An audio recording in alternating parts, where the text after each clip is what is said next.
අයිබෝවන් කොඩිකාස්ට් එක අදත් අපි ඇවිල්ලා ඉන්නවා රටේ ආර්ථිකය ගැන කතා කරන්න. ඉතින් රටේ ආර්ථිකය ගැන කතා කරනකොට ඔබ දන්නවා මේ දවස්වල වැදගත්ම මාතෘකාවක් අපිට කතා කරන්න තියෙනවා. මම හිතන්නේ මේ මාතෘකාව ගැන ආර්ථික විද්‍යාව ගැන හදාරන ආර්ථික විද්‍යාව ගැන උනන්දුවක් තියෙන ආර්ථික විද්‍යාව ගැන හොයන එහෙම නැත්නම් අපේ රටේ ආර්ථිකය ගැන හොයන අපේ රටේ ආර්ථිකය ගැන උනන්දුවක් තියෙන අපේ රටේ ආර්ථිකය ගැන දැනුවත්භාවයක් ලබා ගන්න කැමති හැමෝටම වැදගත් මාතෘකාවක් තමයි අද අපි කතා කරන්නේ. විශේෂයෙන් ඔබ දන්නවා ශ්‍රී ලංකා මහ බැංකුවෙන් 2026 පස්වෙනි මාසේ 26 වෙනිදා නිකුත් කළ මුදල් ප්‍රතිපත්ති තීරණ සමාලෝචනයක්. ඒ යටතේ OPR එහෙම නැත්නම් ඕවර්නයිට් පොලිසි රේට් එක එහෙම නැත්නම් එක්දින පොලි අනුපාතය බේසිස් පොයින්ට්ස් එහෙම නැත්නම් අපි කියනවා අපි බේසිස් පොයින්ට්ස් කියන වචනයම පාවිච්චි කරමු. ඒකට කියන්නේ ඒකක 100කින් වැඩි කරා. ඒ කියන්නේ සාමාන්‍යයෙන් අපි කතා කරන භාෂාවට ගත්තොත් ඉන්ට්‍රස්ට් රේට් එහෙම නැත්නම් පොලි අනුපාතික 100%කින් වැඩි කරනවා. එතකොට ඔබට මේ OPR එහෙම නැත්නම් එක්දින පොලි අනුපාතිකය සහ මේ වැඩි කරපු 100 බේසිස් පොයින්ට්ස් එහෙම නැත්නම් ඒකක 100කින් වැඩි කිරීමක සම්බන්ධයෙන් ඔබට අදහසක් නැති වෙන්න පුළුවන්. මොකද්ද මේ ආර්ථිකයේ උනේ කියලා. නමුත් අද මගේ පොඩ්කාස්ට් එක ඔයගොල්ලෝ ඉවර වෙනකන් ඇහුවොත් සමහර විට මේක අද මම සාමාන්‍යයෙන් පැය භාගයේ එපිසෝඩ් තමයි කරන්නේ. හැබැයි අද එපිසෝඩ් එක චුට්ටක් දිග වෙන්න පුළුවන්. මොකද මේ කාරණා ගැන ඔබට හරියටම කියලා දෙන්න මට පුංචි කාලයක් වැය වෙන්න පුළුවන් අද. නමුත් මම උපරිම උත්සාහ කරනවා පැය භාගයකට සීමා කරගන්න. නමුත් අපි බලමු පොඩ්කාස්ට් එක යන අතරතුරේ යන ගතවන කාලය සම්බන්ධයෙන් අපි බලමු. එතකොට දැන් වැඩි වෙලා යන්න නැතුව මම මාතෘකාවට යන්නම්. ඔබට කලින් සඳහන් කළා වගේම 2026 වෙනිදා ශ්‍රී ලංකා මහ බැංකුවේ මුදල් ප්‍රතිපත්ති තීරණ සමාලෝචනය තිබුණා.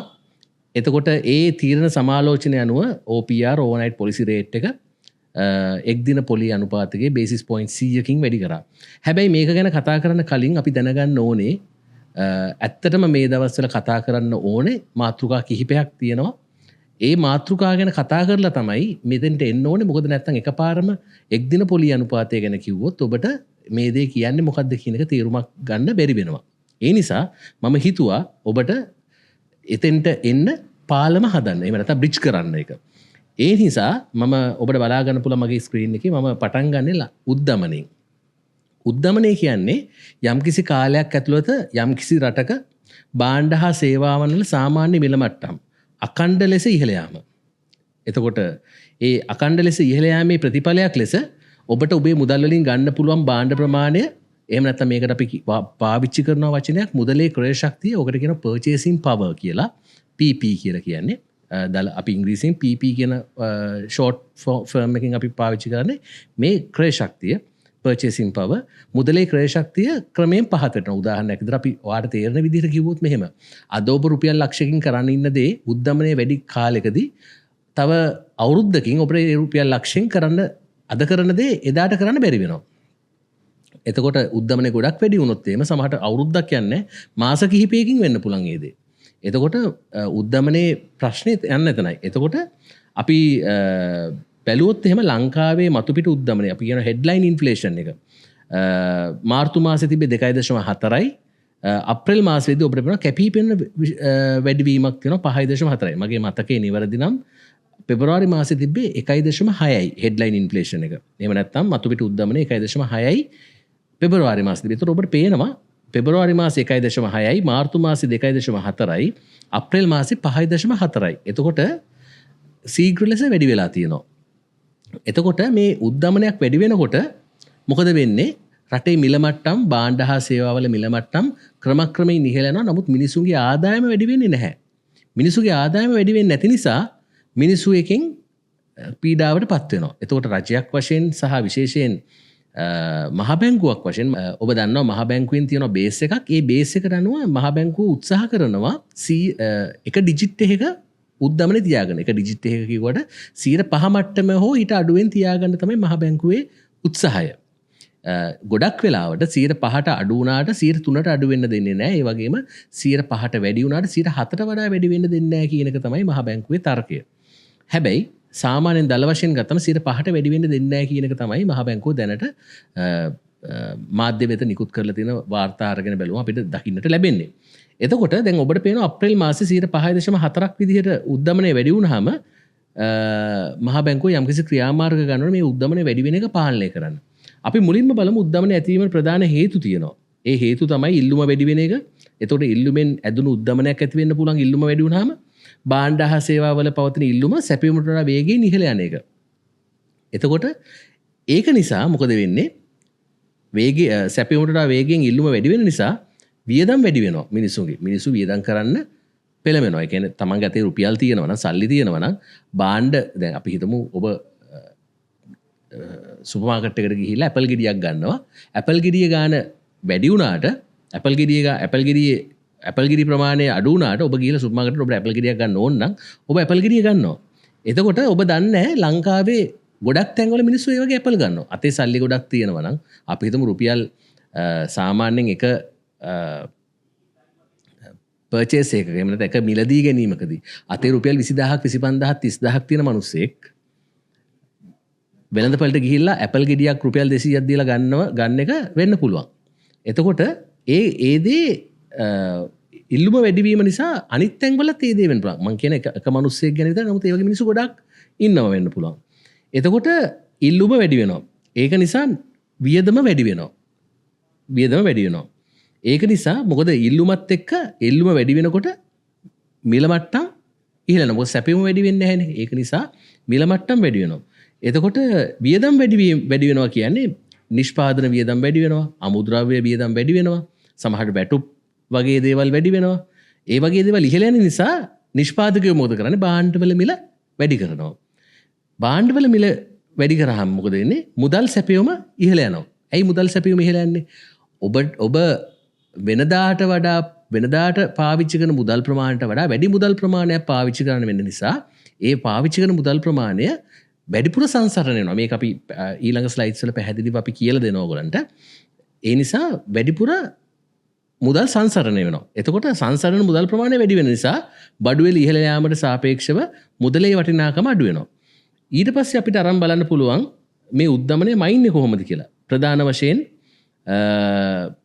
උද්දමනය මයින්නේ ලංකාව තුළ පාරිභෝගික මිල දර්ශක කොළඹ පාරිභෝගික මිල දර්ශකයේ භාවිතයෙන් තමයි මේ උද්දමනය මයින්නේ. එතකොට මේකේ බලපෑම් මොනවද? මධ්‍යස්ථ උද්දමනයක් ආර්ථික වර්ධනයට හිතකර වුණාට අධික උද්දමනයක් නිසා ජනතාවගේ ජීවන වියදම් ඉහළ යාම නිසා ජනතාව පීඩාවට පත් වෙන්න පුළුවන්. විශේෂයෙන් අඩු ආදායම්ලාභී පවුල් විශාල වශයෙන් පීඩාවට ලක් වෙන්න පුළුවන්. එතකොට මේ හේතුව නිසා උද්දමනය පිළිබඳව ගැඹුරින් අධ්‍යයනය කරන්න ඒකේ ප්‍රධාන වර්ග මොනවද? මැනීමේ ක්‍රමවේද මොනවද? ලංකාවේ තත්ත්වය මොනවද කියන්නේ මොකක්ද කියන එක අපි ඊළඟ ස්ලයිඩ් එකෙන් අපි ගිහිලා බලමු. ඊළඟ ස්ලයිඩ් එකට ගියාම ඔබට බලා ගන්න පුළුවන් උද්දමනයේ ප්‍රධාන වර්ග තියෙනවා. ඒ ප්‍රධාන වර්ග අපි අරගෙන බැලුවොත් එහෙම මේ වර්ග හදලා තියෙන්නේ මිල මට්ටම් ඉහළන වේගය සහ ස්වභාවය අනුව උද්දමනයේ ප්‍රධාන කොටස් කිහිපයකට බෙදා දක්වන්න පුළුවන්. පළවෙනි එක තමයි මධ්‍යස්ථ හෝ ප්‍රසර්පන උද්දමනය. එහෙම නැත්නම් ක්‍රීපින් ඉන්ෆ්ලේෂන් කියන එක. ඒක හරියට ඉබ්බෙක් වගේ. මිල ගණන් ඊ타මත්ම මන්දගාමීව වාර්ෂිකව සාමාන්‍ය 1.5 අතර ඉහළ යෑම තමයි මේ මධ්‍යස්ථ ප්‍රසර්පන උද්දමනය කියලා කියන්නේ. දැන් ඔබට පැහැදිලි නේද? අප්‍රේල් මාසේ 5.4ක් වැඩි වුණාම මධ්‍යස්ථ උද්දමනය එහෙම නැත්නම් ප්‍රසර්පන උද්දමනයට වඩා වැඩිපුර ලංකාවේ උද්දමනය වැඩි වුණා. ඒක නිසා තමයි මහ බැංකුවෙන් OPR එක එහෙම නැත්නම් එක්දින පොලි අනුපාතය වැඩි කරන්නේ. ඒතොර ඒකෙන් වෙන දේවල් මොනවද කියලා අපි ඉදිරියේදී හිමින්සරේ කතා කරනවා. එතකොට මධ්‍යස්ථ ප්‍රසර්පන උද්දමනකින් පස්සේ ඒ වගේ තිබ්බ එකක් සමහර විට ඊළඟ අවස්ථාවට එහෙම නැත්නම් ජවන උද්දමනයට ගැලොපින් ඉන්ෆ්ලේෂන් එකකට එන්න පුළුවන්. ඒකේ තේරුම තමයි මිල මට්ටම් ඉතාමත් වේගයෙන් එහෙම නැත්නම් වසරකට ඉලක්කම් 2 ඉලක්කමක් නැත්නම් ඉලක්කම් 3 ඉලක්කමක් උදාහරණයක් විදිහට 10 100 වගේ ප්‍රතිශතවලට ඉහළ ඔබට මතක ඇති 2022 අවුරුද්දේ 70 80 වගේ අගයකට අපේ උද්දමනය ගියා. එතකොට මේ වගේ වෙලාවක් වෙනකොට මුදලේ අගය ගොඩක් හීන වෙනවා. එහෙම නැත්නම් ක්‍රය ශක්තිය ගොඩක් හීන වෙනවා. ඇයි? මුදලෙන් ගන්න අද මුදලෙන් ගන්න පුළුවන් ප්‍රමාණය නෙමෙයි හෙට මුදලෙන් ගන්න පුළුවන් ප්‍රමාණය ඊට වඩා ගොඩක් අඩු වෙනවා. ඒ වගේ දෙයක් වෙනවා. ඊට පස්සේ අති උද්දමනය හයිපර් ඉන්ෆ්ලේෂන් මිල ගණන් පාලනයකින් තොරව අතිශීඝ්‍රයෙන් වැඩි වෙනවා. මාසෙට 50%කට වඩා වැඩි ප්‍රමාණයක් අපි 2022 වුණේ. ඒ වගේ වැඩි වේගකින් ඉහළ යනවා. මේ වගේ තත්ත්වයක වෙනකොට රටේ මුදල් ලේඛකයෙකු කෙරෙහි පවතින විශ්වාසය සම්පූර්ණයෙන් බිඳ වැටෙනවා. මුදල් පුළුවන් තරම් මිනිස්සු බලනවා එක්ස්ප්‍රෙස් කරලා තියාගන්න. එහෙම නැත්නම් මිනිස්සුන්ට එක්ස්ප්‍රෙස් කරගන්න තතේ සල්ලි නැහැ. ගොඩක් මිනිස්සු හදන්නේ. ඒතකොට වියදම් කළ එදා වේල ටුවර්ස් අපි කියන එදා වේල ටුවර්ස්. ඒ තියෙන දේ අරගෙන කාලා බීලා ඉන්න. මොකද එකතු කළාට වැඩක් නැහැ. අනාගතයට ඒක තේරුමක් නැහැ. දැන් ඔබේ දැනුම සඳහා මම මේ දේ කියන්නම්. සාමාන්‍යයෙන් රටක පොලි අනුපාතයක් ගත්තම ඔබ දන්න රටේ ණයක් ගත්තම ණයට අදාළ පොලි අනුපාතයක් තියෙනවා. එහෙම නැත්නම් තැන්පතුවක් ගත්තම තැන්පතුවට අදාළ පොලි අනුපාතයක් තියෙනවා. මේ පොලි අනුපාත හැදෙන විදිහක් තියෙනවා. ඒ පොලි අනුපාත හැදෙන විදිහ තමයි පොලි අනුපාතයට පොලි අනුපාතයේ ඉස්සෙල්ලා ගන්නවා risk free interest rate කියලා. ඒ කියන්නේ risk කියන්නේ අවදානම රහිත interest rate එක පොලි අනුපාතය. අවදානම රහිත පොලි අනුපාතය. මේ අවදානම රහිත පොලි අනුපාතයට එකතු කරනවා කම්පෝනන්ට් 4ක් සාධක 4ක් එකතු කරනවා. එකක් තමයි ඉන්ෆ්ලේෂන් ප්‍රීමියම්. ඒ රටේ තියෙන ඉන්ෆ්ලේෂන් එකට ගැලපෙන ප්‍රීමියම් එකක් එකතු කරනවා. එතකොට ඔබ තේරුම් ගන්න ඉන්ෆ්ලේෂන් එක වැඩි වෙනකොට අර risk free interest rate එක ඒකත් වැඩි වෙනවා. එතකොට මේවා ගැන අපි ඉදී එපිසෝඩ් එකේ ඉතාමත්ම සවිස්තරව ඔබට කියලා දෙනවා. නමුත් මේ தත්ත්වය අවබෝධ කර ගැනීම සඳහා තමයි මේ කතාව කියන්නේ. එතකොට risk free interest rate එකට එකතු වෙනවා ඉන්ෆ්ලේෂන් ප්‍රීමියම් එක. ඊට පස්සේ ඩිෆෝල්ට් ප්‍රීමියම් එක. ඩිෆෝල්ට් ප්‍රීමියම් එක කියන්නේ රටේ මිනිස්සු ණය ගන්නවා. ණය ගත්තට ඒක ගෙවා ගන්න බෑ. එතකොට ගෙවා ගන්න බැරි රටක අපි ජීවත් වෙනකොට අපි එතකොට ඒ වගේ රටක ෆිච් රේටින් එක පල්ලෙහාට දානවා. ඔබට මතකද යම්කිසි කාලයක අපේ රටේ ෆිච් රේටින් එකත් පල්ලෙහාට දැම්මා. එතකොට ගෙවා ගන්න බැරි වුණාම මොකද වෙන්නේ? ඒකෙන් කියන්නේ මොකද? රටේ පොලි අනුපාත ඉහළ දාන්න ඕනේ කියන එක. එතකොට ඉන්ෆ්ලේෂන් ප්‍රීමියම් එක, ඩිෆෝල්ට් ප්‍රීමියම් එක, මැචුරිටි ප්‍රීමියම් එක. මැචුරිටි ප්‍රීමියම් එක කියන්නේ අපි කියනවා ඒකට කල් ඉක්ුත් වෙන්න කලින් එහෙම නැත්නම් කල් පිරෙන්න කලින් කල් ඉක්ුත් වීමේ හරි වචනේ කල් පිරීම. කල් පිරෙන්න කලින් ඒක දැන් අපි දන්නවා උදාහරණයක් විදියට දැන් බැංකුවක් අරගෙන අපි කතා කරොත් එහෙම බැංකුවක short term loans short term assets තියෙනවා, long term assets තියෙනවා. එහෙම නැත්නම් කෙටි කාලීන වත්කම් තියෙනවා, දිගු කාලීන වත්කම් තියෙනවා. කෙටි කාලීන වගකීම් තියෙනවා, දිගු කාලීන වගකීම් තියෙනවා. එතකොට හැමතිස්සෙම කෙටි කාලීන වත්කමකට කෙටි කාලීන වගකීමක් අපි මැච් කරනවා. කෙටි කාලීන දිගු කාලීන වත්කමකට දිගු කාලීන වගකීමක් අපි මැච් කරනවා. මේ දෙක හරියට කරගන්න බැරි වුණොත් එහෙම දැන් ඔබට එහෙම කිව්වොත් සමහරට තේරෙන්නේ නැති වෙයි. අපි මෙහෙම කියමු. දැන් ඔබ දානවා FD එකක්. එහෙම නැත්නම් ස්ථිර තැන්පතුවක්. ඒ ස්ථිර තැන්පතුව අවුරුද්දක ස්ථිර තැන්පතුවක්. බැංකුව ඔබට ගෙවනවා අපි හිතමු 5%ක පොලියක්. බැංකුව ඔබට 5%ක පොලිය ගෙවන්න නම් බැංකුව ඒ 5% පොලිය ඔබට ගෙවන්න නම් බැංකුව යම්කිසි ගාණක් හම්බ කරගන්න ඕනේ. එතකොට ඒ ඔබේ මුදල ලබාගෙන ස්ථිර තැන්පතුව ලබාගෙන බැංකුව අපි හිතමු ජංගම ගිණුමකට ලබා දෙනවා ඕවර්ඩ්‍රාෆ්ට් එකක්. ඕවර්ඩ්‍රාෆ්ට් එකක් ලබා දෙනවා. හරිද? එතකොට ඕවර්ඩ්‍රාෆ්ට් එක දෙනවා අවුරුද්දකට. ඒක අපි හිතමුකෝ 7ක් කියලා. එතකොට ඒ අතන තියෙන ඩිෆරන්ස් එක තියෙනවා 7යි 5යි අතර ඩිෆරන්ස් එක. අන්න ඔය දෙකෙන් තමයි බැංකුවේ තියෙන වියහියදම් කපාගෙන ඒ ඔක්කොම කරගෙන කරන්නේ. ඔය වගේම තමයි දීර්ඝ කාලීන. දැන් ඔය මම කතා කරේ කෙටි කාලීන වත්කමක් කෙටි කාලීන වගකීමකට මැච් කරන විදිය. ඔය වගේම දිගු කාලීන වත්කමක් දිගු කාලීන වගකීමකට මැච් කරන්න පුළුවන්. හැබැයි හැමතිස්සෙම ඔය දේ වෙන්නේ නැහනේ. මොකද FD එක දාපු කෙනා ඒක අරගෙන යන්න පුළුවන්. හැබැයි එහෙමයි කියලා අපි දුන්න ලෝන් එක අපිට අය කර ගැනීමේ හැකියාවක් නැහැ. අපි යාගේ සල්ලි අපිට ඉල්ලන්න බෑ අර යාගේ FD එක ගෙවන්න ඕනි කියලා. ඒ නිසා අපිට ඒක කරගෙන යන්න වෙනවා. අන්න ඔය රිස්ක් එක හින්දා බැංකුවේ යම් අර ඒගොල්ලෝ ගන්න අර මං කිව්ව අර ඩිෆරන්ස් එක ඒක තියාගෙන ඉන්නවා. එතකොට අපි අරගෙන බැලුවොත් එහෙම මේ කතාව ඇතුලේ දැන් ඔය කිව්වේ මං ඉන්ට්‍රස්ට් රේට් එකක් හැදෙන විදිය ගැන. හැබැයි මේ අපි ගත්තොත් එහෙම දැන් මේ හයිපර් ඉන්ෆ්ලේෂන් එක වෙලාවේදී මේ දේවල් කිසිම දෙයක් හරියන්නේ නැහැ. මේ දේවල් ඔක්කොම ප්‍රශ්නයක් ඇති වෙලා මේ ඔක්කොම අපි කියන අපේ වචනවලින් කියනවා කෙලවෙලා යනවා කියලා. එහෙම නැත්නම් සම්පූර්ණයෙන්ම නැත්තරම නැති වෙලා යනවා. සමහරට බැංකු පද්ධතිය පාව විනාශ වෙන්න පුළුවන්. එතකොට බැංකු පද්ධතිය පාව විනාශ වෙලා ඒ උද්දමනය මයින ක්‍රමය වෙනස් වෙන්න පුළුවන්. ඉතින් ඔය කතාවක් තියෙනවා. ඔය ගැන අපි වැඩි විස්තර අපි ඉදිරි එපිසෝඩ්ස් වල කතා කරනවා. අපි ආයෙත් අපේ මාතෘකාවට ආවොත් එහෙම මතුපිට උද්දමනය හෙඩ්ලයින් ඉන්ෆ්ලේෂන් එක කියලා කියන්නේ රටක එහෙම නැත්නම් වෙළඳපොලේ පවතින සියලුම භාණ්ඩ හා සේවාවල මිල වෙනස් වීම සලකා බලා ගණනය කරන එකක්. මේකට කාලගුණික හේතු මත නිතර වෙනස් වන එළවලු පොල් වගේ ආහාර ද්‍රව්‍ය ඉන්ධන මිල ඇතුළත් කරනවා. ඕක එක උද්දමනය වයින් එක ක්‍රමයක්. දෙවැනි ක්‍රමය තමයි මූලික උද්දමනය කෝ ඉන්ෆ්ලේෂන්. තාවකාලික සහ අධික ලෙස මිල වෙනස් වන ආහාර බලශක්ති වගේ අයිතම් අයින් කරලා දේවල් අයින් කරලා ආර්ථිකයේ තියෙන දිගු කාලීන උද්දමන ප්‍රවණතාවයම අයින්න මේක භාවිතා කරනවා. එතකොට අපි කතා කරා ලංකාවේ වර්තමාන උද්දමන තත්ත්වය ගැන අපි කතා කරා. එතකොට ඔබට කියන්නම් මම වර්තමාන තත්ත්වය එහෙම නැත්නම් කොළඹ පාරිභෝගික මිල දර්ශකය Colombo consumer price index CCPI කියලා මෙතන කියන්නේ ඒක. එතකොට ඒකේ ප්‍රධාන වශයෙන්ම හේතුනේ මැද පෙරදිග නොසන්සුන්තාවයේ හේතුවෙන් දේශීය බලශක්තිය සහ ඉන්ධන මිල ඉහළ යන එක තමයි ප්‍රධාන වශයෙන් හේතුනේ. එතකොට ජාතික පාරිභෝගික මිල දර්ශකය NCPI එහෙම නැත්නම් National Consumer Price Index එතනදී කියන්නේ එතන 4.7යි මොකද එතන ඉන්ධන මිල අයින් කරලානේ තියෙන්නේ. ඒක නිසා මුළු දිවයිනම ආවරණ පරිදි පොදු මිල මට්ටම් වල සිදු වෙනස් වීම තමයි එතනදී අපි කියන්නේ.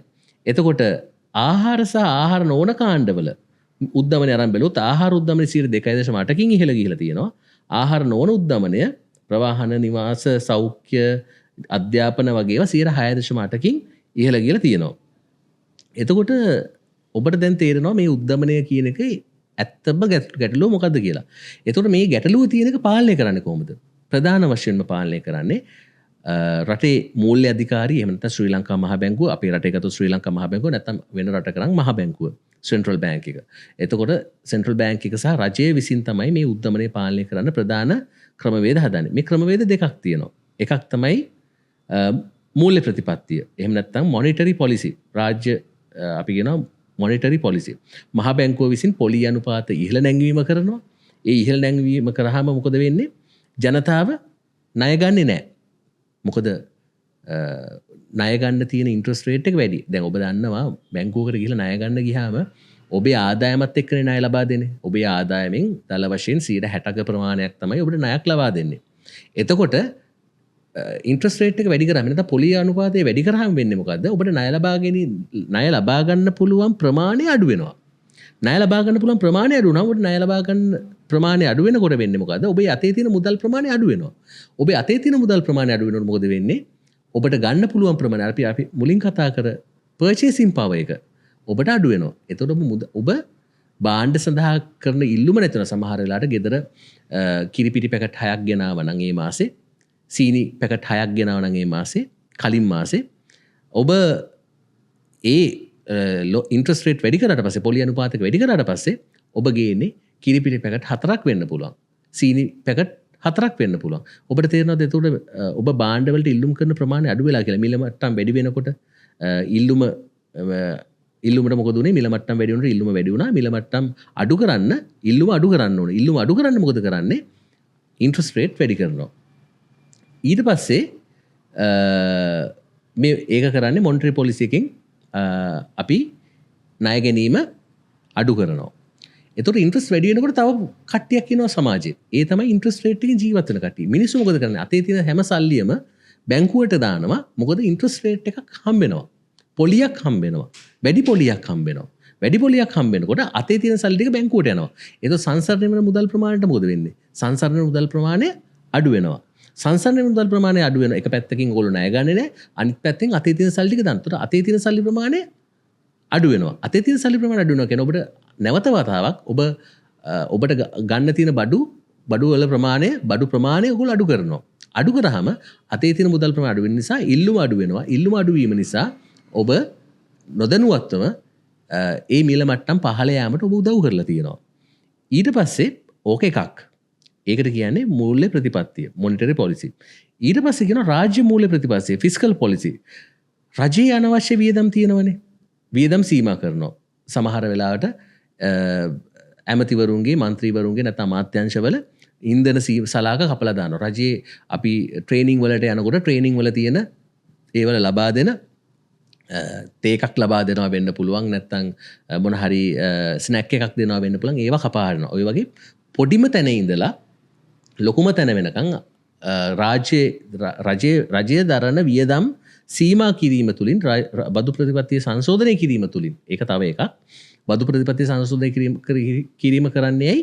රජයට ආදායම් වැඩි කරගන්න. රජයට ආදායම් වැඩි කරොත් තමයි රජයට ඉම්පෝර්ට් කරන්න සල්ලි හම්බෙන්නේ. රුපියල් තියෙන්න එපයි ඉම්පෝර්ට්ස් කරන්න. ඉම්පෝර්ට් කරන සල්ලි හම්බෙන්නේ රජයේ සල්ලි තිබ්බොත්. ඒ රජයේ ආදායම් වැඩි කරගන්න රජය කරන්නේ බදු වැඩි කරනවා, නැත්නම් රජයේ අනවශ්‍ය වියදම් සීමා කරනවා. එතකොට ආර්ථිකයේ තියෙන අධික මුදල් ප්‍රමාණය මේ විදිහට පාලනය කරනවා. සහ තව එක දෙයක් කරනවා, දේශීය නිෂ්පාදන ඉහළ නැංවීම. නිෂ්පාදනය ඉහළ නැංවුවම මොකද වෙන්නේ? අර ඉල්ලුමට ගැළපෙන සැපයුම ලැබෙනවා. ඉල්ලුමට ගැළපෙන සැපයුම ලැබුණාම භාණ්ඩ හිඟකම නිසා මිල ඉහළ යාම වැළැක්වීමට ස්ථිරසාර විසඳුමක් විදිහට තමයි නිෂ්පාදනය වැඩි කිරීම සිදු කරන්නේ. ඔබට ඊළඟ ස්ලයිඩ් එකට අපි ගිහිලා බැලුවොත් එහෙම ඔබට බලා ගන්න පුළුවන් ප්‍රතිපත්තිමය පොලි අනුපාත කියන්නේ මොනවද කියලා. මේ ප්‍රතිපත්තිමය පොලි අනුපාත ගැන දැන සිටීම ඉතාම වැදගත්. දැන් ඔබ දන්නවා සෙන්ට්‍රල් බැංක් එකේ නැත්නම් ශ්‍රී ලංකා මහ බැංකුවේ 2026 පස්වෙනි මාසේ 26 වෙනිදා එක්දින පොලි අනුපාතයේ 100 ප්‍රතිපත්ති පොලි අනුපාත 100කින් එහෙම නැත්නම් 0.100කින් ඒකක 100කින් වැඩි කළා කියලා. දැන් අපි කතා කරනවා ඒක ගැන. දැන් ඔබ මං කලින් කතා කරපු ස්ලයිඩ්ස් දෙක දැනගෙන හිටියේ නැත්නම් මෙතෙන්ට ඔබ ආවම ඔබට තේරුම් ගැනීමට අපහසුතාවයක් තියෙනවා. දැන් ඔබට තේරුම් ගන්න පුළුවන්. ඔබ ආර්ථිකය ගැන දන්නවා දැන්. එතකොට එක්දින පොලි අනුපාතිකය කියන්නේ මොකක්ද කියලා අපි කිව්වොත් එහෙම මේ එක්දින පොලි අනුපාතිකය ආවේ 2024 නොවැම්බර් මාස 27 වෙනි දින සිට බලපැවැත්වෙන පරිදි. ප්‍රතිපත්තිමය පොලි අනුපාතිකය ගැන අපි කතා කරන්න යන්නේ. ප්‍රතිපත්තිමය පොලි අනුපාතික ගැන කතා කරනකොට මේ ප්‍රතිපත්තිමය පොලි අනුපාතික කිහිපයක් තියෙනවා. පළවෙනි එක තමයි එක්දින ප්‍රතිපත්ති පොලි අනුපාතය. එහෙම නැත්නම් ඕවර්නයිට් පොලිසි රේට් OPR කියලා කියන්නේ. ඒක තමයි බේසිස් පොයින්ට් 100කින් මහ බැංකුවෙන් 2026 පස්වෙනි මාසේ 26 වෙනිදා වැඩි කරේ. එතකොට මේ OPR කියන එක ආවේ කොහොමද කියලා කතා කරොත් එimhe ලංකාවේ මුලින් තිබ්බා SLFR එහෙම නැත්නම් නිත්‍ය ණය පහසුකම් අනුපාතිකය තිබ්බා. SDFR නිත්‍ය තැන්පතු පහසුකම් අනුපාතිකය තිබ්බා. එතකොට නිත්‍ය තැන්පතු පහසුකම් අනුපාතිකයේ SDFR එක තිබේ 8.25යි. නිත්‍ය ණය පහසුකම් අනුපාතිකයේ තිබේ 9.25යි. එතකොට මේ තිබ්බ දෙක OPR එක උනේ කොහොමද කියලා කිව්වොත් එimhe 1900 සමා වෙන 2024 නොවැම්බර් මාස 27 වෙනිදා ඉඳලා බලපෑත්වෙන පරිදි මේ SDFR එකයි SLFR එකයි එකතු කරලා කලින් තීරණය කර මහ බැංකුව කලින් තීරණය කරපු ආන්ත්‍රිකයක් එක්ක එකතු කරලා OPR එකත් එක්ක සම්බන්ධ කරා මහ බැංකුව. එතකොට මේක තමයි දැන් ප්‍රධාන වශයෙන්ම ලංකාවේ එක්දින පොලි අනුපාතිකය තමයි ප්‍රධාන වශයෙන් ප්‍රතිපත්ති පොලි අනුපාතිකය විදිහට හඳුන්වන්නේ. එතකොට එක්දින පොලි අනුපාතික ඉහළ යනකොට බැංකුවක තියෙන එහෙම නැත්නම් අපි කියන කමර්ෂල් බැංක්ස් වල එහෙම නැත්නම් වාණිජ බැංකු වල එහෙම නැත්නම් ලයිසන්ස් කමර්ෂල් බැංක්ස් වල අනිකුත් බැංකු වල තියෙන ඩිපොසිට් රේට්ස් එහෙම නැත්නම් තැන්පතු පොලිය සහ ඒ වගේම ණය සඳහා දෙන පොලිය ඒ දෙකම වැඩි වෙනවා. දැන් මෙතන 100කින් වැඩි කරානේ. එතකොට ගොඩක් වෙලාවට ඒ දෙකම 1% වලින් ඉහළට යන්න තමයි සූදානම් වෙන්නේ. එතකොට මං හිතන්නේ මේ මොහොත වෙනකොට බැංකු වල ඉන්ට්‍රස්ට් රේට් එක 1% වලින් ඉහළ ගිහලා තියෙන්න ඕනේ. ඊළඟ දෙවනි ප්‍රතිපත්තිමය පොලි අනුපාතය තමයි ව්‍යවස්ථාපිත සංචිත අවශ්‍යතාවය. ඒකට කියන ස්ටැටියුටරි රිසර්ව් රික්වයර්මන්ට් කියලා. ස්ටැටියුටරි රිසර්ව් රික්වයර්මන්ට් එක කියලා කියන්නේ ඔබ නොදන්නා වුණාට බලපත්‍රලාභී වාණිජ බැංකු ඒගොල්ලෝ ගාව තියෙන රුපියල් තැන්පතු වලින් අපි කියන ඒවා වගකීම් කියලා. ඒවා liabilities. එයි liabilities කියලා කියන්නේ. දැන් බැංකුවට ගෙනල්ලා මිනිස්සෙක් සල්ලි දැම්මම බැංකුව වග කියන්න ඕනේ සල්ලි වලට. බැංකුව ඒ මිනිස්සේ ඒ සල්ලි ඉල්ලුව වෙලාවට ඒ මුදල නැවත ලබා දෙන්න. උතර බැංකුවේ වගකීමක් වෙනවා. ඒ බැංකුව පුද්ගලයින්ගෙන් හෝ විවිධ ආයතන වලින් හෝ ලබා ගන්න මුදල් වලට වග කියනත. ඒක නිසා බැංකුවේ වගකීමක්. එතකොට ඒ තියෙන මුදල් රුපියල් තැන්පතු වලින් මහ බැංකුවේ තැන්පතුවක් ලෙස තියාගෙන යන්න ඕනේ යම්කිසි ප්‍රමාණයක්. මේ අගය 102ක්. ඒ 102 තමයි ව්‍යවස්ථාපිත සංචිත අවශ්‍යතාවය. හිතන්න නිකමට මේ ව්‍යවස්ථාපිත සංචිත අනුපාතය පොඩ්ඩක් වැඩි කරා කියලා. එතකොට බැංකු වලින් මහ බැංකුවේ තියන්න ඕන මුදල් ප්‍රමාණය වැඩි වෙනවා. ඒකේ තේරුම මොකද්ද? බැංකුවට බැංකුවේ ලාභ ආන්ත්‍රිකයට එහෙම නැත්නම් බැංකුවට ලාභ ලබන්න ඉන්වෙස්ට් කරන්න එහෙම නැත්නම් ආයෝජනය කරන්න තියෙන සල්ලි බැංකුවට නැති වෙනවා. 100ක් අඩු වෙනවා. අපි උදාහරණයක් විදිහට කිව්වොත් රුපියල් 100ක් ගත්තොත් එහෙම රුපියල් 2ක් සෙන්ට්‍රල් බැංකේ තියන්න ඕනකම තිබ්බා. මේක වැඩි කළොත් මේ ව්‍යවස්ථාපිත සංචිත අනුපාතය අපි හිතමු 3ක් කරා කියලා. නැත්නම් 5ක් කළා කියමුකෝ. ඒක 2ක් තිබ්බේ රුපියල් 2ක් තිබ්බේ රුපියල් 5ක් කරන්න ඕනේ. එතකොට රුපියල් 3ක් මහ බැංකුවට බැංකු වලට අහිමි වෙනවා. ඒගොල්ලන්ට ඉන්වෙස්ට් කරන්න තියෙන සල්ලි රුපියල් 3ක් අහිමි වෙනවා. එතකොට බැංකු වල තියෙන ලික්විඩිටි එක නැත්නම් ද්‍රවශීලතාවය අඩු කරන්න තමයි මේ ව්‍යවස්ථාපිත සංචිත අනුපාතය එහෙම නැත්නම් statutory reserve requirement එක පාවිච්චි කරන්නේ. ඊළඟට මේ ව්‍යවස්ථාපිත සංචිත අනුපාතය ඒ විදිහට පාලනය කරනකොට තව එකක් තියෙනවා. අපි ගත්තොත් එහෙම නිත්‍ය පහසුකම් කියලා එකක් කියනවා. නිත්‍ය පහසුකම් වලින් කරන්නේ දෛනික වෙන්දේසි වලදී ද්‍රවශීලතා අවශ්‍යතා ලබා ගැනීමට බැරි වූ සහභාගී වන මූල්‍ය ආයතන සඳහා නිත්‍ය පහසුකම් පාවිච්චි කරනවා. උදාහරණයක් විදිහට විවට වෙළඳපොළ කියලා අපි ඊළඟට කතා කරනවා. විවට වෙළඳපොළ වෙන්දේසියකින් පස්සේ සහභාගී වෙන්නෙකුට අතිරික්ත මුදල් තියෙනවා නම් එයාට වැඩිපුර සල්ලි තියෙනවා නම් හරිද? ඒගොල්ලන්ට පුළුවන් ඒගොල්ලන්ගේ අපි අර කලින් කතා කරපු SDFR එක අපි කියනවා SDFR කියන්නේ නිත්‍ය තැන්පතු පහසුකම් අනුපාතිකය. SDFR එක යටතේ නිත්‍ය ඒ අරමුදල් තැන්පත් කරන්න පුළුවන්. එතකොට සල්ලි මදි වුණොත් එහෙම නිත්‍ය ණය පහසුකම් අනුපාතය SLFR එක යටතේ සල්ලි ගන්න පුළුවන්. අන්න ওই දෙකෙන් තමයි නිත්‍ය පහසුකම් වලින් කන්ට්‍රෝල් කරන්නේ. ඊළඟට අපි කියනවා විවට වෙළඳපොළ කටයුතු. විවට වෙළඳපොළ කටයුතු කරන්නේ එක්දින පොලි අනුපාතයට හෝ ඊට ආසන්නව කෙටි කාලින පොලි අනුපාතිකයන් පවත්වාගෙන යාම සඳහා මුදල් ප්‍රතිපත්ති මණ්ඩලය විසින් කලින් තීරණය කරගත්ත ආන්ත්‍රිකයක් එක්ක එක්දින ප්‍රතිපත්ති පොලි අනුපාතික SDFR එකයි SLFR එකයි ඒ සැකසුණු කොරිඩෝර එක ඇතුලේ කොරිඩෝර එකක් තියෙනවා. ඔබ දන්නවා 8.25 9.25. ඒ අතර සක්‍රියව වෙළඳපොළ කටයුතු කරන්න අවස්ථාව ලබා දීලා තියෙනවා. හරි? එතකොට ඒක වැඩිදුරටත් ඔබට විස්තර කළොත් එimhe කෙටි කාලින පොලි අනුපාතය ස්ථාවරව පවත්වා ගන්න වෙළඳපොළ අතිරික්ත ද්‍රවශීලතාවයන් තියෙනවා. ද්‍රවශීලතාවය අවශෝෂණය කරගන්නත් ද්‍රවශීලතාවයෙන් ගියක් තියෙනවා. ද්‍රවශීලතාව සැපීමටත් මහ බැංකුව වෙළඳපොළ කටයුතු පවත්වනු ලැබේ. විවට වෙළඳපොළ කටයුතු රජයේ සුරකුම්පත් ස්ථාවර හෝ తాවකාලික පදනම මත මිලදී ගැනීමේ විකිණීමේ වෙන්දේසි ඔස්සේ පවත්වනවා. මේ වෙන්දේසි බහුලංශු බහුමිල ක්‍රමයන් යටතේ පැවැත්වෙනවා. මුදල් වෙළඳපොළ සහභාගී වන්නන් සඳහා එක් කෙටි කාලින වෙන්දේසියකදී උපරිම දෙන්න පුළුවන් ලංසු 3යි. එක දිගු කාලින වෙන්දේසියකදී උපරිම ලංසු 6ක් දෙන්න පුළුවන්. සාර්ථක වන ලංසු තියෙන එක්කෙනාට ලංසුවේ සඳහන් අනුපාතික යටතේ ඔවුන්ගේ ඉල්ලීම ලැබෙනවා. මුදල් ප්‍රතිපත්ති ක්‍රියාත්මක කිරීමේ පළමු පියවර වන්නේ ද්‍රවශීලතා පුරෝගතනය කියන එක ඔබ මතක තබා ගන්න ඕනේ. එතකොට විවට වෙළඳපොළ කටයුතු වලදී එක්දින ප්‍රතිපත්ති පොලි අනුපාතිකය සමග වෙළඳපොළ පොලි අනුපාතික මෙහෙයවීම අරමුණු කරගෙන උපකරණ රාශියක් තියෙනවා. මේ උපකරණ අතර අපි ගන්න පුළුවන් ද්‍රවශීලතා සැපයීම, අපසුරකුම්පත් සහිතව ද්‍රවශීලතා අවශෝෂකයක් තියෙන විදිහට ප්‍රතිමිලදී ගැනීම සහ ප්‍රතිවිකුණුම් වෙන්දේසි ඔය වගේ ගොඩක් දේවල් මේක ඇතුලේ තියෙනවා. ඒ දේවල් ගොඩක් වෙලාවට පාවිච්චි වෙන්නේ අපි ඉදිරියේදී කතා කරනවා ප්‍රාථමික වෙළඳපොළ හවුල්කරුවන්, ද්විතීයික වෙළඳපොළ හවුල්කරුවන් කියලා අපි කතා කරනවා. ඒගොල්ලන්ට තමයි මේ දේ අදාළ වෙන්නේ. ගොඩක් වෙලාවට මේ දේ අහන ඔබට ඒක අවශ්‍ය වෙන්නේ. නමුත් ඔබේ දැනගැනීම සඳහා මම කියන්නම් ඒ ප්‍රතිවිකුණුම් ප්‍රතිමිලදී ගැනීම වෙන්දේසි වලදී ද්විතීයික වෙළඳපොළෙන් මහ බැංකුව විසින් රජයේ සුරකුම්පත් විකිණීම හෝ මිලදී ගැනීම සිදු කරනවා. දැන් රජයේ සුරකුම්පත් කියන්නේ මොනවද? රජයේ සුරකුම්පත් කියන්නේ මහා භාණ්ඩාගාර බිල්පත්, මහා භාණ්ඩාගාර බැඳුම් කර. මහා භාණ්ඩාගාර බිල්පත් කියන්නේ මොනවද? අවුරුද්දට අඩු රජයේ වියහියදම්. ඒක කල්පිරනවා දින 364, දින 182 සහ දින 91.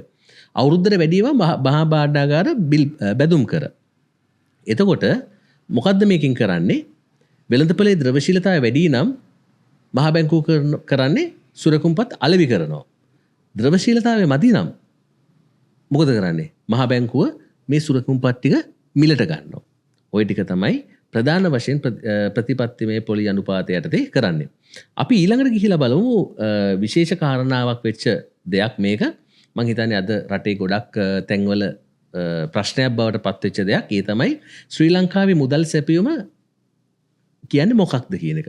මේ මුදල් සැපයුම ඔබට අවබෝධ කරගන්න පුළුවන් බොහොම සරලව මම පැහැදිලි කරලා තියෙනවා. මම ඒක එකින් එක යන්නම්. පටු මුදල් සැපයුම M1 කියන එක.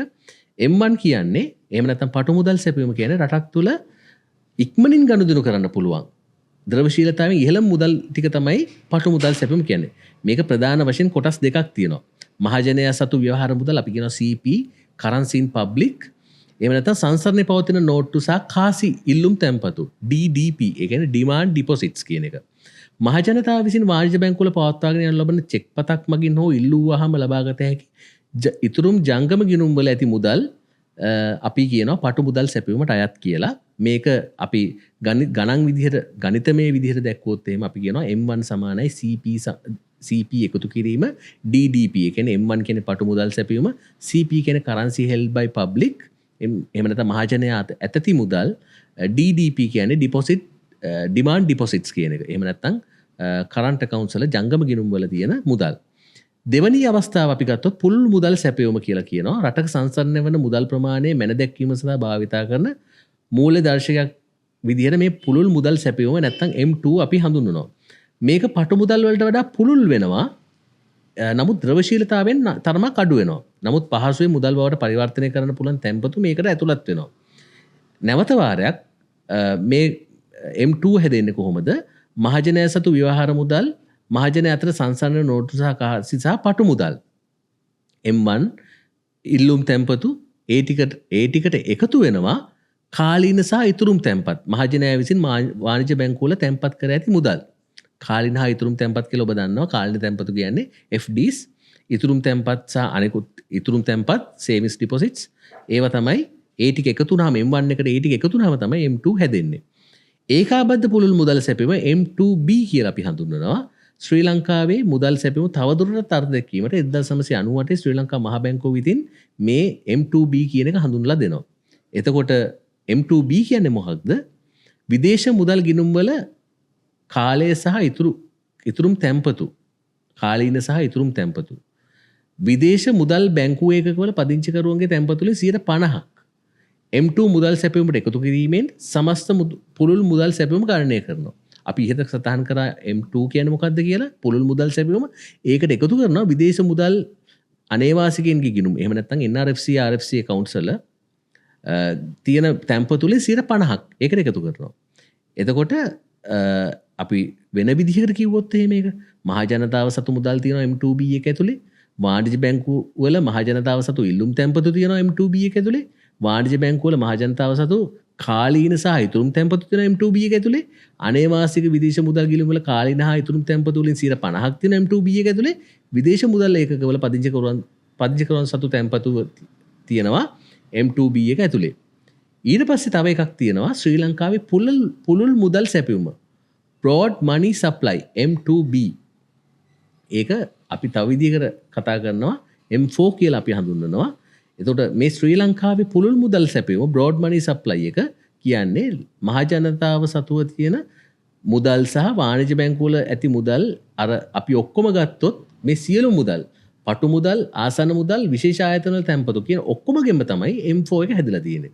එතකොට මේ M4 එකේ අගය ගත්තොත් එහෙම 2026 වසරේ දක්වලට අනුව මෙරට ඒකාබද්ධ පුළුල් මුදල් සැපයුම රුපියල් බිලියන 16500ක් වගේ ගාණක් වෙනවා. මේක තමයි අර සමහර කට්ටිය කියලා තියෙන්නේ අපි දැක්කා සමාජ මාධ්‍ය ජාලාවල සංසරණ වෙනවා. සමහර කට්ටිය කියලා තියෙනවා මේ ප්‍රමාණය වැඩි වෙන හින්දා වැඩි වෙලා තියෙන්නේ රජයේ මුදල් ලච්චු ගහලා කියලා. එහෙම නෙමෙයි ඇත්තටම වෙලා තියෙන. ඔබට දැන් පැහැදිලි කොහොමද මේක වෙලා තියෙන්නේ කියලා. ඉතින් ඊට පස්සේ මේ දේවල් ගණනය කරනකොට තව ගණනය කරන ක්‍රම කීපයක් තියෙනවා. ශුද්ධ විදේශීය වත්කම් net foreign assets. ඒ කියන්නේ රට තුළට ලැබෙන සහ රටින් පිටවන විදේශ මුදල් ප්‍රවාහනයන්ගේ ශුද්ධාගය.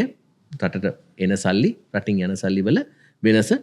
එහෙම නැත්නම් දේශීය ඒතකොට ඒකට එකතු වෙන්න ඕනේ දේශීය ණය ඩොමෙස්ටික් ක්‍රෙඩිට් රජයට රාජ්‍ය සංස්ථාවලට සහ පෞද්ගලික අංශයට බැංකු සහ මූල්‍ය පද්ධතිය ලබා දී සම්පූර්ණ ණය ප්‍රමාණය එකතු වෙන්න ඕනේ. මේකේ වැදගත්කම මොකද්ද? මූල්‍ය ක්‍රමයේ සමස්ත ද්‍රව්‍යශීලතාවය එහෙම නැත්නම් සමස්ත ලික්විඩිටි ප්‍රමාණය හෙවත් මහජනයා සහ ආයතන සු සැබෑ මුදල් ප්‍රමාණය වඩාත් නිවැරදිව පුළුල් විග්‍රහයක් මේකෙන් අපිට කියන්න පුළුවන්. මේකේ තව එක කන්සෙප්ට් එකක් තියෙනවා. එක කොන්සෙප්ට් එකක් තියෙනවා. ඒ තමයි මුදල් ගුණකය. අපි කියනවා මනි මල්ටිප්ලයර් කියලා. ඒ කියන්නේ මොකක්ද? මහා බැංකුව විසින් නිකුත් කරනු ලබන මූලික මුදල අධිබලති මුදල මෙන් කොපමණ වාරයක් ආර්ථිකයේ සමස්ත මුදල් සැපයුම වැඩි වෙලා තියෙනවද කියලා මයින් අනුපාතයයි. මේ බැංකු පද්ධතිය ණය දීමේ ක්‍රියාවලිය හරහා තමයි මේ ගුණනය කිරීම සිද්ධ වෙන්නේ. මේක කොහොමද හදන්නේ? M සමානයි කැපිටල් M බෙදීම H.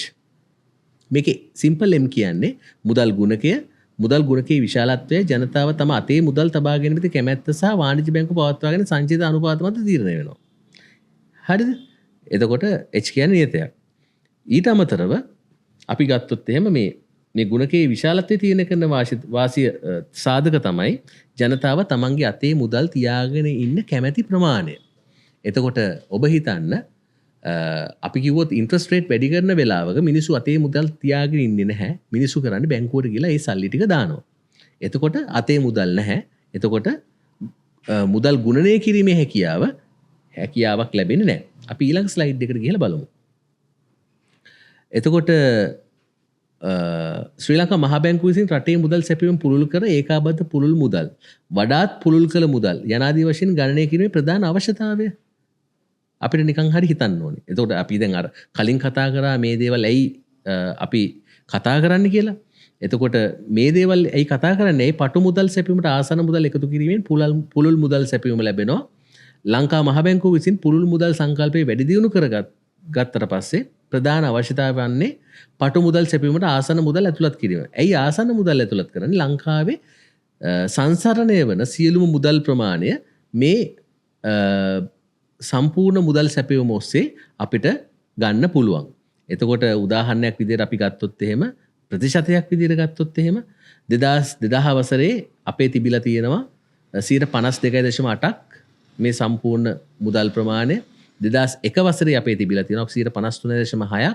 2002 වසරේ අපේ තිබිලා තියෙනවා 54ක්. එතකොට පටු මුදල් සැපයීම වැඩි හරියක් විවහාර මුදල් වීමෙන් නිගමනය වෙන්නේ ජනතාවගේ බැංකු පුරුදු එනම් චෙක්පත් වලින් ගනුදෙනු කිරීමේ පුරුදු එතරම් දියුණු මට්ටමක තියෙන්නේ නැහැ කියලා. මලේ මාක් කරගන්න. ඒ නිසා තමයි රජයන් ඩිජිටල් මනි විදිහට ඩිජිටල් බැංකින් වලට මිනිසුන්ව පුරුදු පුහුණු කරන්නේ. එතකොට මිනිසුන්ව ඒ පැතිවලට යොමු කරන්නේ මේ මුදල් ප්‍රින්ට් කරන්නත් රජයකට යම්කිසි ගාණක් යනවනේ. එතකොට මුදල් සංසරණය අඩු වෙනකොට මුදල් ප්‍රින්ට් කරන්න යන ගාණ අඩු වෙනවා. මොකද මුදල් කෙමෙන් බැංකු ගිණුමේ විතරක් තියෙනවා. ඒතර මුදල් ප්‍රින්ට් කරන්න නැතුනම මොකද වෙන්නේ?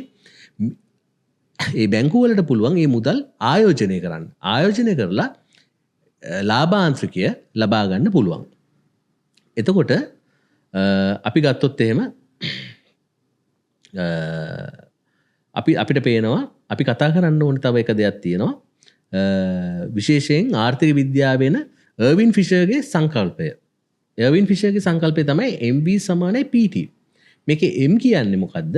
money supply, සංසරණයේ පවතින මුදල් සැපයීම, velocity V කියන්නේ velocity, ඒ කියන්නේ මුදලේ සංසරණ ප්‍රවේගය. ඒ කියන්නේ අතින් අත මුදල් මාරු වෙන, හුවමාරු වෙන වාර ගාන. P කියන්නේ price level එක, රටේ සාමාන්‍ය මිල මට්ටම. T කියන්නේ transactions, අදාළ කාල සීමාව තුළ සිදුවන මුළු ගනුදෙනු ප්‍රමාණය.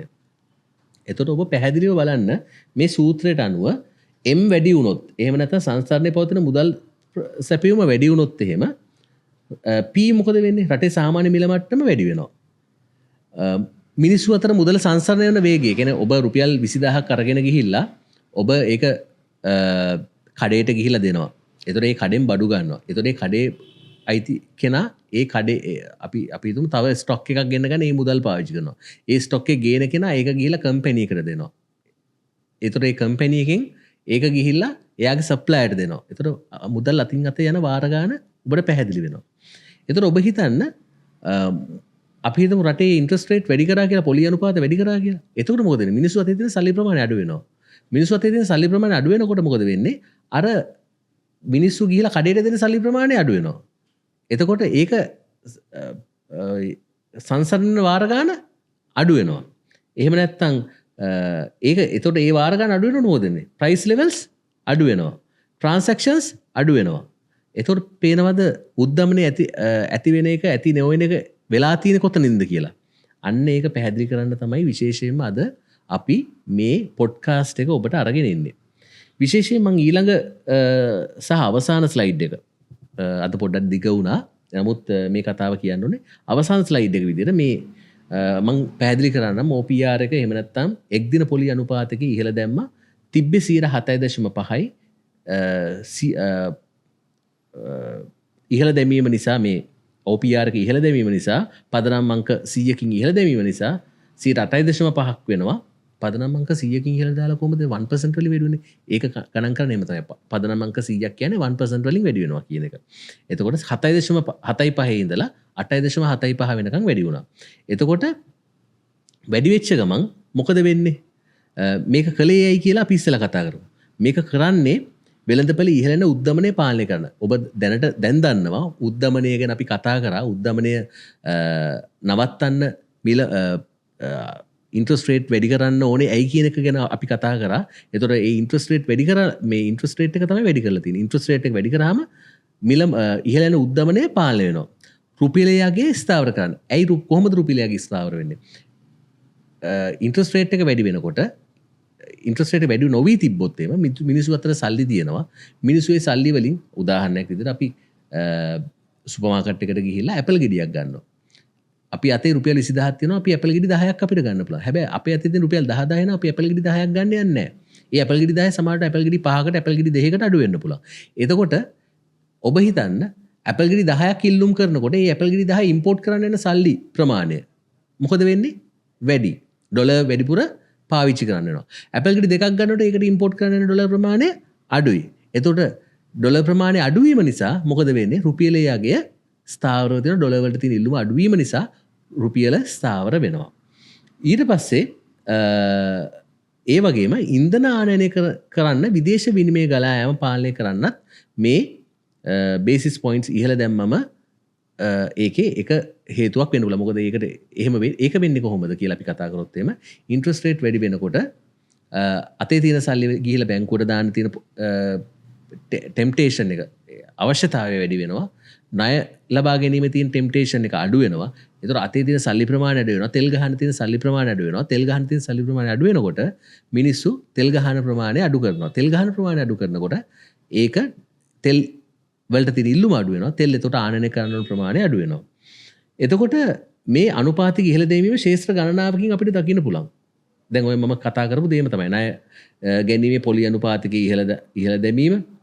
අපි කියන ලෝන් වල පොලි අනුපාතික ඉහළ දාන එක, සාහිත්‍ය කිරීමේ පොලි අනුපාතික ඉහළ දැමීම, උද්දමනයේ පාලනය වීම සහ ඉල්ලුම අඩු වීම, රුපියල් ස්ථාවර වීම සහ ආනයනයේ පාලනය. ඔය කතා ටික මම පැහැදිලිව ඔබට කියලා දුන්නා. ඉතින් ඇත්තම කතාව කිව්වොත් ශ්‍රී ලංකා මහා බැංකුව විසින් එක්දින ප්‍රතිපත්ති පොලි අනුපාතිකය එහෙම නැත්නම් ඕවර්නයිට් පොලිසි රේට් එක වැඩි කිරීම තුලින් අපේ රටේ ආර්ථිකය යහමගට ගන්න කටයුතු කරලා තියෙනවා. එහෙම නැතුව අලුතෙන් කරන්සි නෝට්ස් එහෙම නැත්නම් මුදල් නෝට්ටු අච්චු ගහලා නැහැ කියන එක අච්චු ගහලා නැහැ කියන එක අච්චු ගහලා කියන්නේ මුදල් සංසරණය සඳහා අලුතෙන් මුදල් නෝට්ටු අච්චු ගහනවා කියන එක වැරදි කතාවක් කියන එක අපිට ඔප්පු කරලා මේ විදිහට පෙන්වන්න පුළුවන්. ඉතින් මං හිතනවා අද කතාව ටිකක් දිග වුණාට ඔබට ගන්න තිබ්බ ගොඩක් දේවල් ගන්න ඇති. ඇත්තටම මේ මහ බැංකුවෙන් එක්දින පොලි අනුපාතික ඉහළ දැම්මම මොකද උනේ? රටේ ආර්ථිකයට මොකද උනේ? ඔබේ සාක්කුවට මොකද උනේ? ඔබේ පොකට් එකට මොකද උනේ? ඔබේ වොලට් එකට මොකද උනේ කියලා ඔබට තේරුම් ගන්න මේ පොඩ්කාස්ට් එක ඉවහල් වෙන්න ඇති කියලා මම හදවතින්ම හිතනවා.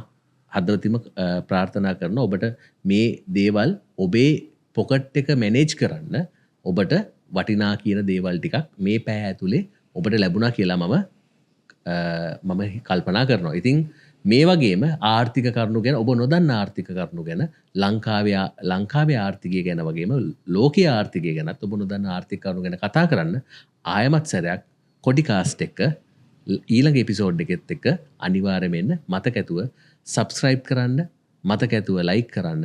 ඔබට තියෙන ආර්ථික ප්‍රශ්න ආර්ථික ගැටලු තියෙනවා නම් කමෙන්ට් කරන්න. ඒ දේවල් තමයි අපිට තියෙන උත්තේජනය මේ වගේ දේවල් කරන්න. ඉතින් ඒ දේ ඔබ කරනවා කියලා බලාපොරොත්තුෙන් අදටත් මම සමුගන්නවා. මම නවෝද කොඩිතුවකු. අපි හමු වෙන්නම් ඊළඟ කොඩිකාස්ට් පොඩ්කාස්ට් එකකින්. එහෙනම් ජයෙන් ජයම වේවා.